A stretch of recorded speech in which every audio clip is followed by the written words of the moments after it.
speech? Well, I can see that there's not many of us here. I think we have this streaming service as well. I want to thank publicly INCIBE for the opportunity to be here and tell about our experience in creating CounterCraft. And we wanted to use this as an example of what the process has been for us. We created CounterCraft in 2015, in September, and we didn't know what would lie ahead. We knew it would be tough. We've heard from other Dani or Julio Casado, we've heard from their experiences in Spain, and we knew that the path was filled with obstacles, filled with happy moments and sad moments. And we wanted to have a clear vision. We wanted to enjoy the road. We knew it would be long and winding, but we wanted to reach that final goal, our goal as a business. During the presentation, I will try and show you what the road was. We've seen things that are important. We learned a few things from the past 3 years. The presentation is called the Swiss roller coaster. In Spain, we call it the Russian roller coaster. So this is something that exists in the Geldo park in San Sebastian. We had this roller coaster that was called the Swiss roller coaster that was built in 1920, and the Russians were not a friend of ours. They didn't have a good reputation, so we decided to create this Swiss roller coaster instead of a Russian roller coaster. And this has lots to do with the life of an interpreter. No, if we look at the pic, we can see that it's a very old carriage. We can see that there is a driver in the midsection. This is very strange. There is a person who's controlling the speed of the roller coaster, and then you have a team of people that are in the journey. And of course, this roller coaster goes through a cliff, and it's very scary because it seems like the roller coaster is just going to break. So the idea of creating a company is very similar. So we are very stable. We don't really know where we're going. We know that we're going to go down and up. We will be happy. We will be sad and stressed when there's no money in the box. We will be stressed because the product is not working. But there will be times where we find to get a client, or where we manage to differentiate ourselves from the competence. So it's completely, everything is up and downs. So this roller coaster represents this. So here we can see, well, this is a camera in the roller coaster. We can see the driver. As I was saying, we don't really know where we're going, and then all of a sudden we go down, and then we go up. We get a customer, and then we realize that they will not pay us for years. So how do we find funding? Then we go down again, and we enjoy the fact that we managed to close an agreement with the customer. Maybe we've been mentioned in the Gartner report. So it's going up and down and up and down, and then on the next day, the investor that wanted to invest in our ideas says no, they don't believe in us. This is too difficult in security. So they want to invest in the next Wallapop app. So we can see that we go through by the edge of the cliff. You can see that there is a very small chain protecting you. So even in this, the main descent, we can see that it's constantly. We go up and down. We have a change of adrenaline that it happens on a daily basis. We have good mornings, we have bad afternoons. People can give us good news, or then they give us bad news, and then they give us good news. use. So we have these rushes of adrenaline, and this is what's happening in the day-to-day of a company. So we have to have a clear vision of where we want to go. This is a photo from earlier this year. This is in Jaca, close to the Pyrenees. We can see there is a group of people skiing. We were not sure about the track to follow. There were many lines from different people, and we didn't know which way we could take. This is what happens on a daily basis to us. We know that we want to be leaders in counterintelligence at an international level. We want to compete with the large companies, and we have this clear vision, but sometimes in the way we get away from the idea. Maybe we think that well, this partner has told us if we do training we will be successful, or if we do a product for SMEs we will be the best of the best. And what if instead of doing products we do services? So in the way we encounter all these decisions every day. So we have to be very quick, very fast when we make a decision. Time moves fast, and as you realize that there was no time, and then all of a sudden it's Christmas. So you have to make these decisions of where you want to lead your company.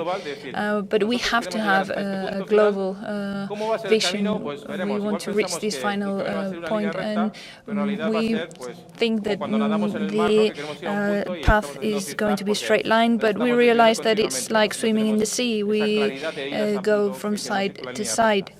There is no straight line. So the vision is very important. We have to have this initial vision, which will change throughout the years, but you have to have a vision and be faithful to that vision. We can see that the market says the opposite.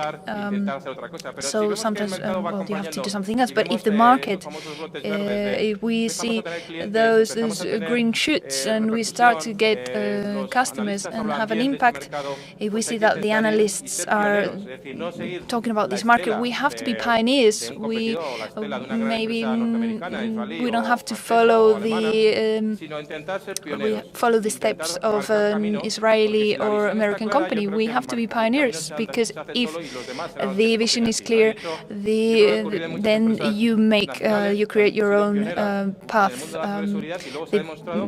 We know that there are many pioneers, and then the rest of companies have copied what we've done. It's happened in Spain. In Spain we have this issue with differentiation, and it's 1 million round here. It's a success.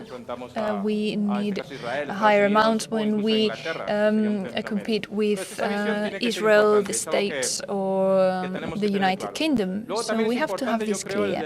And I think it's also important to gather a group of people that will lead the company adventure. There is a sentence I really like from Ray Inamoto, says that to run an efficient team you only need 3 people: a hipster, a hacker, and a hustler.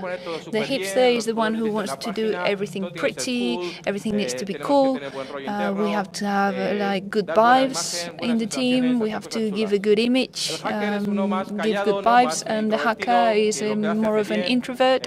What he does well. He could develop the project, but he wants to do things fast. And the hustler is someone who's in between them. On the one side, trying to make the hipster and hacker agree, but he wants the idea to prosper. So I think these 3 profiles are very interesting.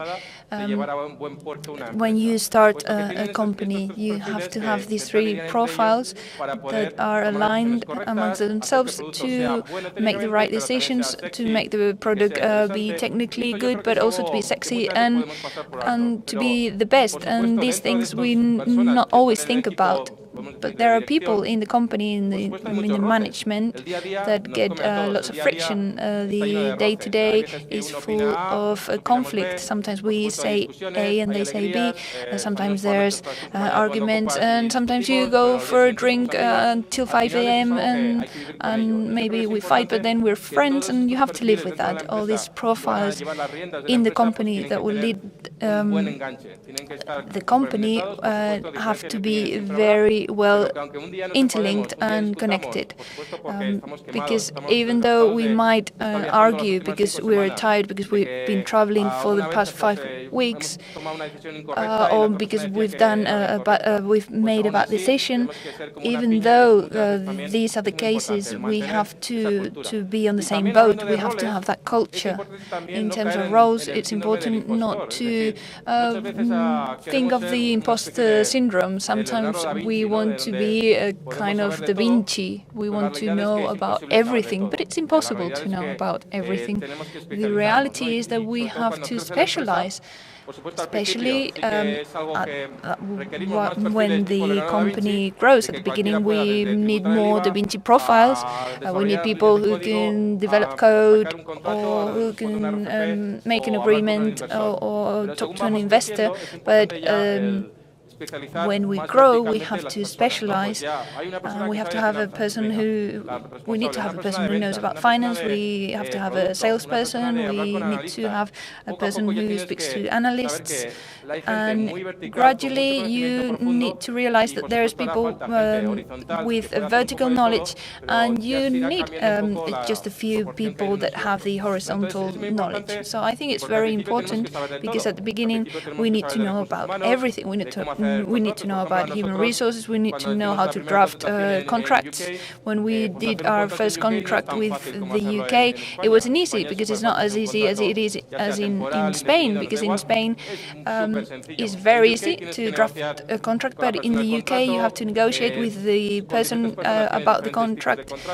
There are different types. The pension is more difficult, so you need to know a little bit about it, but then you have to trust and outsource those tasks. Maybe you can have a consultancy in London, or you have a lawyer who knows about employment contracts, and you discover this by yourself because no one tells you.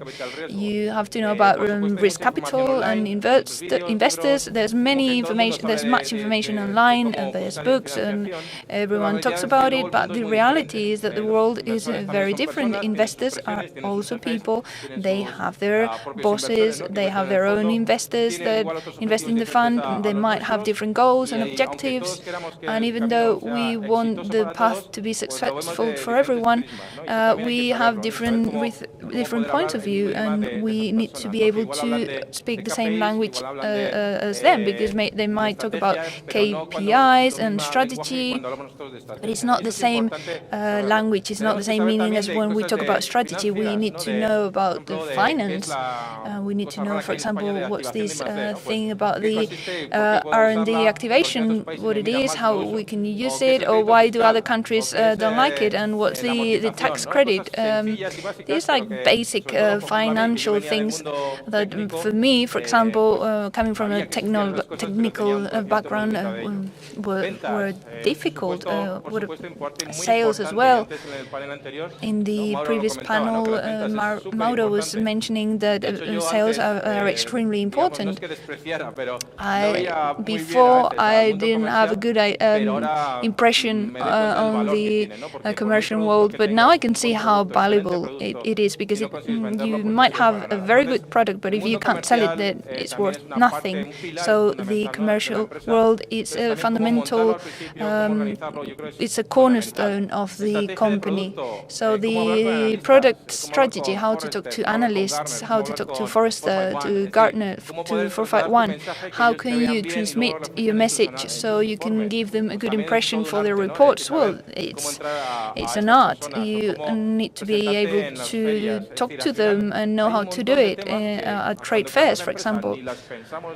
So there's many things that when we are creating a company, we might might know about these things, but we don't really take them into account. But it's important to have people that will support us for all those aspects we can outsource to be successful.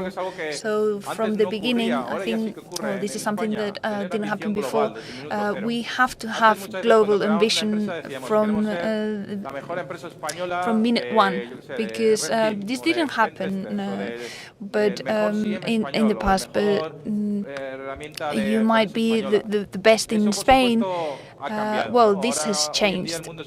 Nowadays, we live in a globalized world, and we have to think that we want to be the best in the international arena, not only in our country. When a company receives funding from the United States, they are thinking, I want to be the best in the world. I will start in the States, and then I'll move on to Europe, Asia, Africa, and I will conquer the world. I think this has changed, but we have to say it more. We see that the world is huge. Spain is quite big. The Iberian Peninsula is quite big. We have to have a global ambition. We have to think that we want to compete in the Champions League of our product. We can start in the regional league, but our goal is the Champions League, is the international league. Because what happened, those companies that wanted to conquer the world will come once they are strong, and they will overcome us. So we want to be global. It's very important.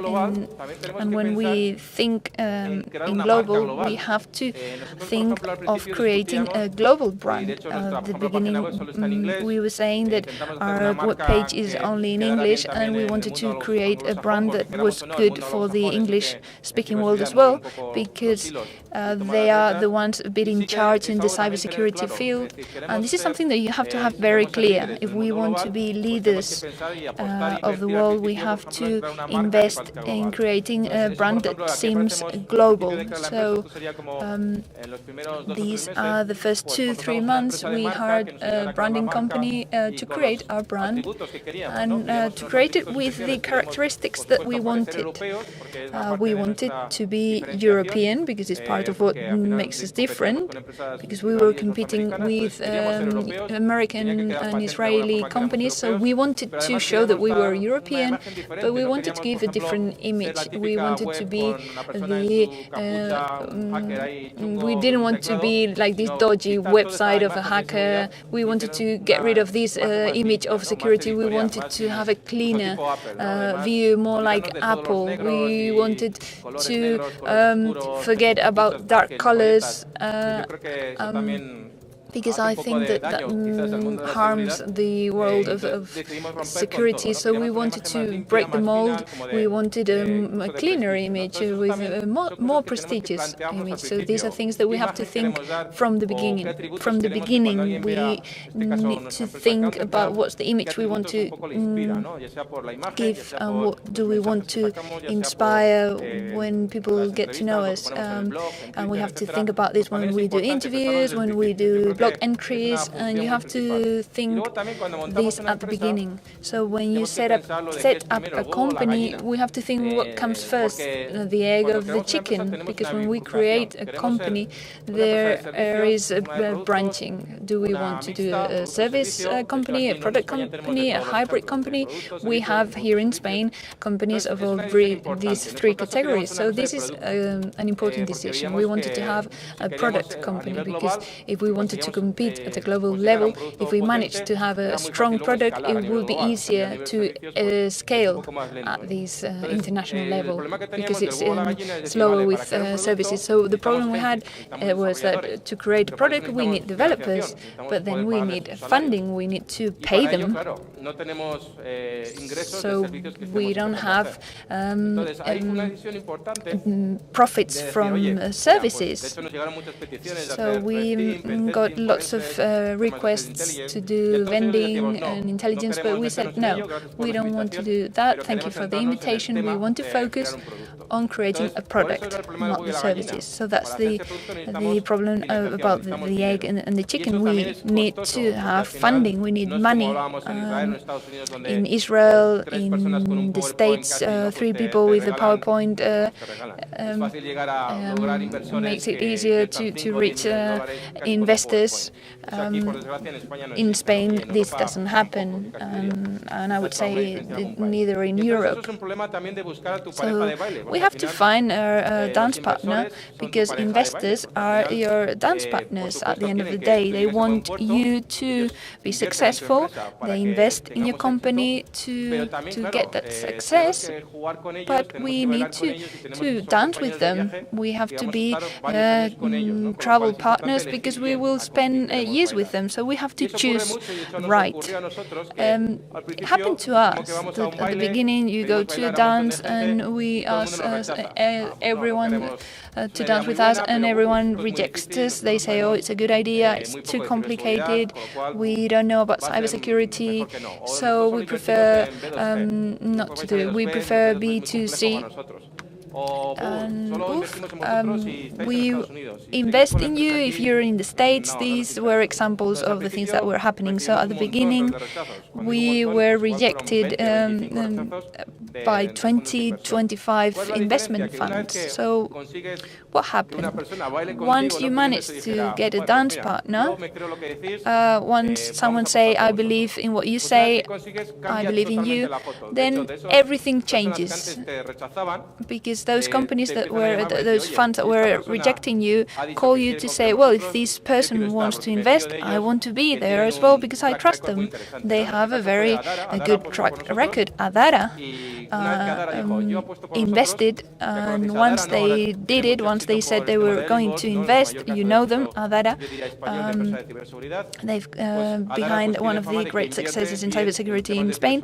They invest in cybersecurity. So once we managed to get them in our side, our image changed, and everyone wanted to invest.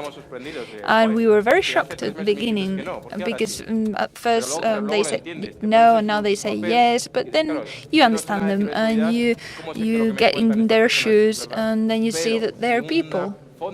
Because if someone who's famous for something invests, then you think it's interesting. So we realized that in Spain, in Europe, in the whole world, there's lots of money to be invested. Lots of funds are looking for projects,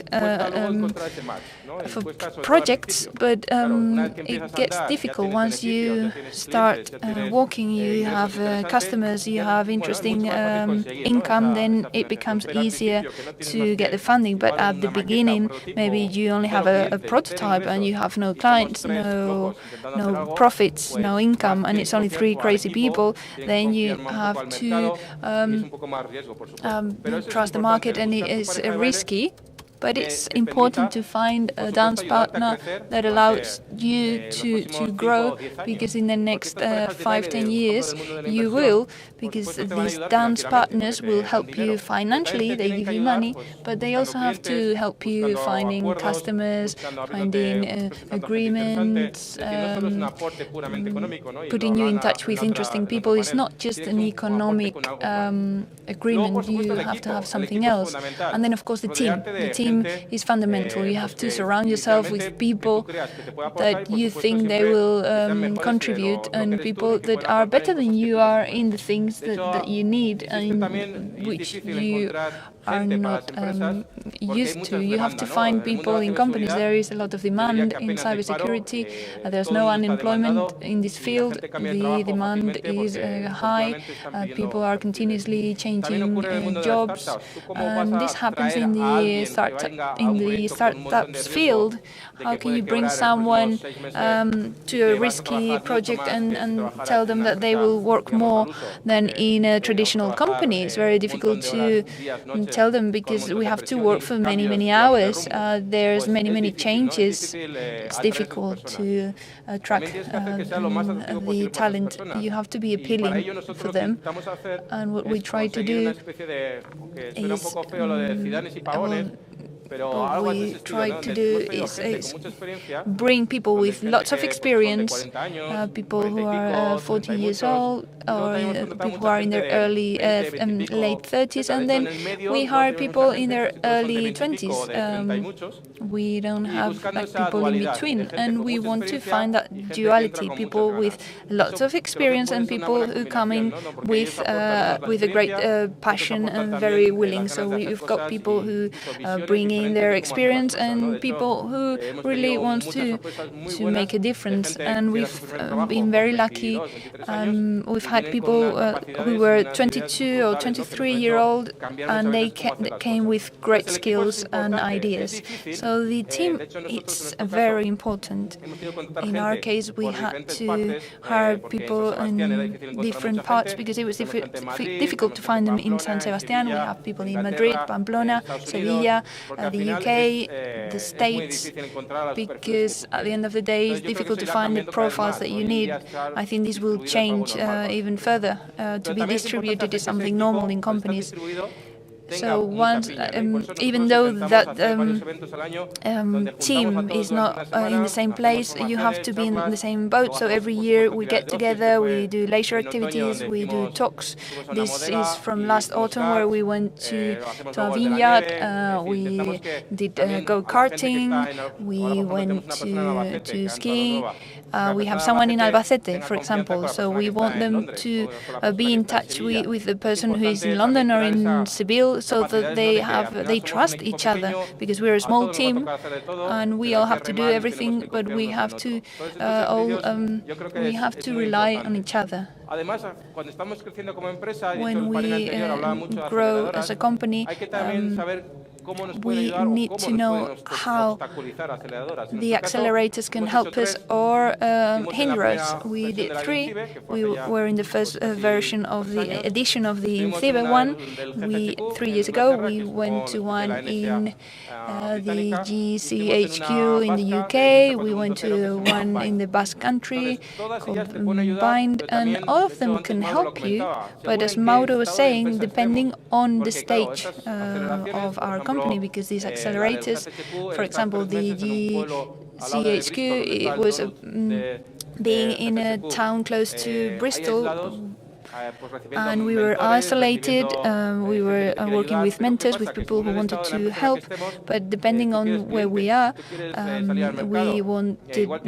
you might want to have customers, you might have the project, and you don't want to listen to someone who's coming from Microsoft or Simon Tech saying that life is good when you're a large company. So you have to be careful, because there's many accelerators, but as they were saying in the previous panel, it depends on where you are with your company, because it could help you, but it can actually damage you a little bit, because it makes you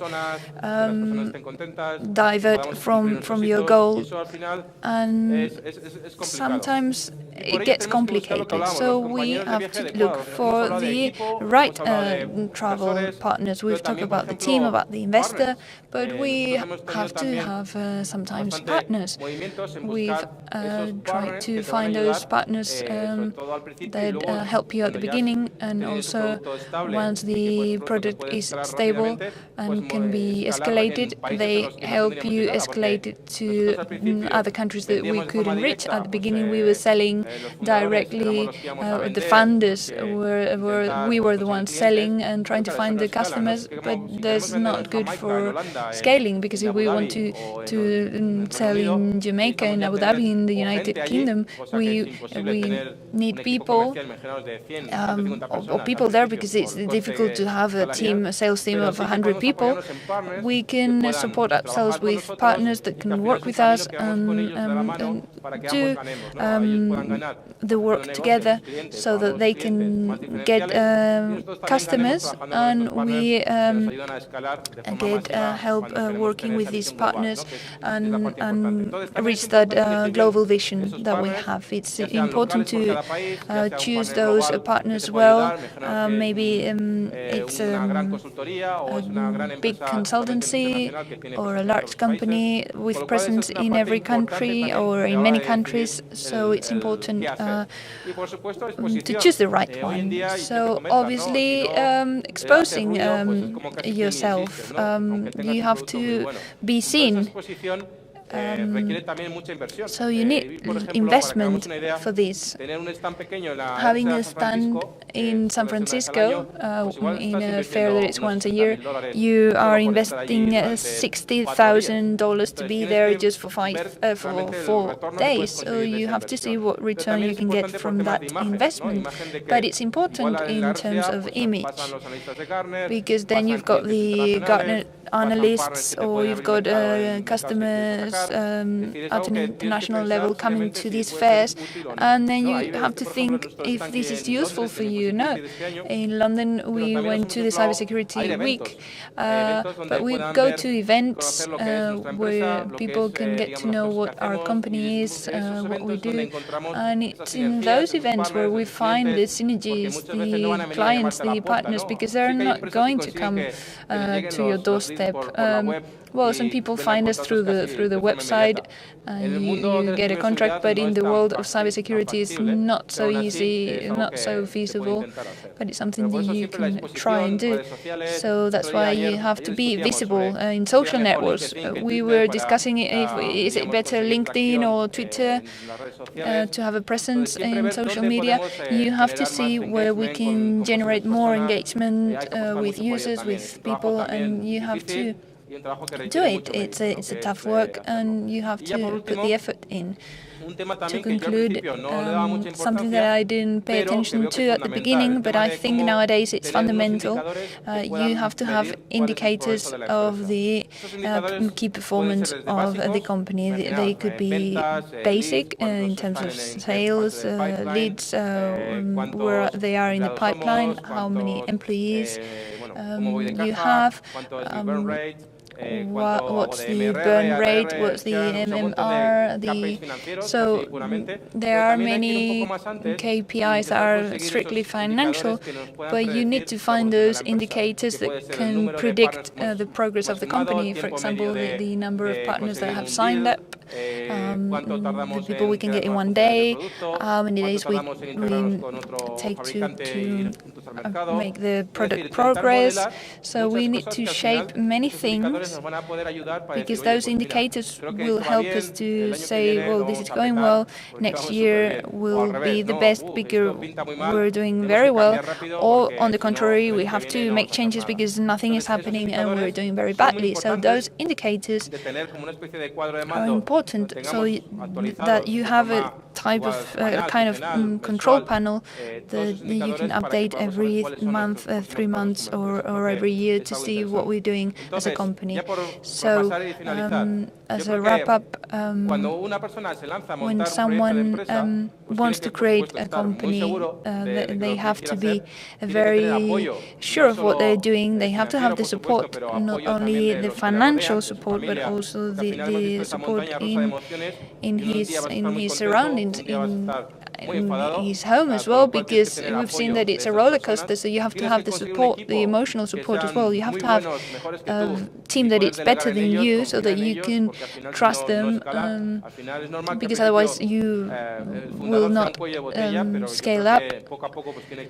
Because sometimes the founder acts like a bottleneck, but he has to let go, and then you have to have this global vision, which is a need nowadays. If we don't think about being global, as I was saying, other companies abroad will take our position. So most of all, you have to have passion. We will make many mistakes. We will make but we have to learn from them.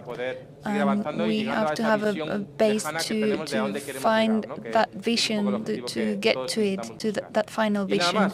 And this is it from me. Thank you very much for your attention, and I hope it's been interesting. I don't know if you have any questions, or shall we just go for lunch?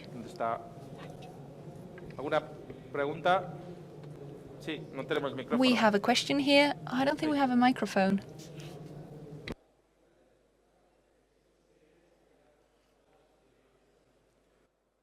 Hola. Me ha parecido entender en tu presentación que cuando fundaste. Hello, I think I have understood in your presentation that you spent the first 2-3 months to develop the brand that you wanted to show. So thinking about real life, perhaps when you start a company, you don't have the resources or the time to think about the brand that we want to show off. So actually, you think about this once you have spent some time in the market. So my question is, how easy or difficult it is to change the direction of your brand once you are in the market? Well, actually, it's a good question. We did this from the very beginning, also because we were lucky. We had some neotech from the CDT, and we got some cash from a company to do this. So, but the truth is that it's not very frequent. It's actually more, as you said, you start working and then you create your brand. Both cases are good, both examples. In our case, because we started from the very beginning and we were not in the day-to-day routine of the company, because once you're in there, you don't think about this so much. But at the very beginning, we didn't have many customers. We just had a prototype. So that allowed us to focus even though our project was only 2 months, so maybe we spent like 2 or 3 days focusing on which values we wanted to offer. And if you do it later, which is another option, the daily routines may not allow you to think about this thoroughly. We thought about this when we were developing the creatures. So we thought, what do we want this creature to be? We wanted to be 2-meter height and to play in the NBA. But if you leave this for further in time, maybe you are conditioned already. But I guess there are companies that do it in both ways. And so for us, we just thought that it was better at the beginning. We wanted to show our values, our passion, and the way we do things from the very beginning. So the company showed this from the very beginning. But I know that it's not easy always. We could do it because we got some financial help from the CDT. Otherwise, I don't know if we would have done it, because for us it was like 20 or 25,000 euros, and it's a big cost at the very beginning. So I guess it's just because we were lucky. Otherwise, probably we would have gone for the second option. Any other question?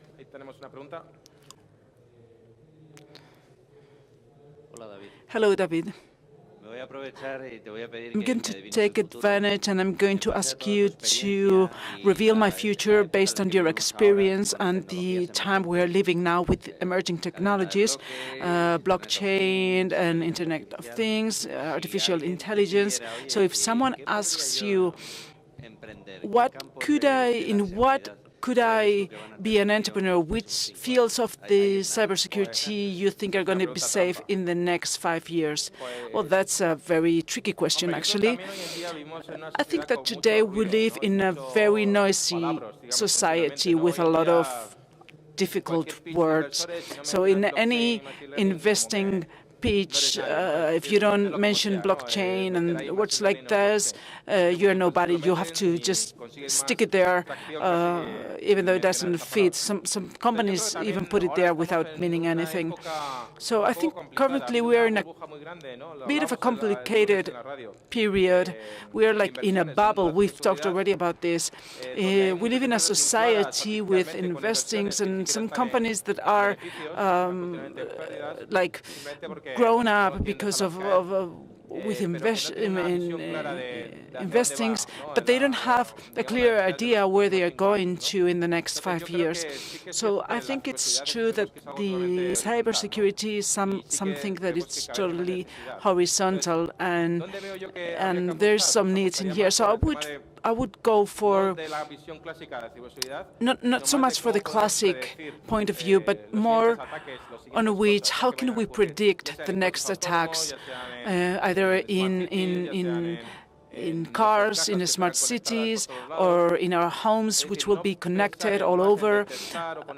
So not thinking so much about detecting and putting some security barriers, but on predicting what is going to happen. And I think there's a big opportunity of research here. I think I would get into that. I don't know if with deep learnings or massive learning or with what, but I would try to predict the future.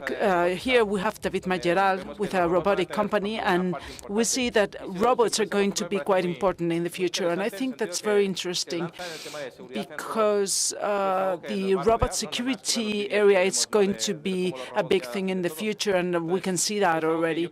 So I would bet for new things, but forgetting about all the noise, machine learning, blockchain, which is causing so confusion sometimes. Okay, well, I think we have to go for lunch, so thank you very much. And it's a pleasure. I'll be around if you have some questions. Thank you.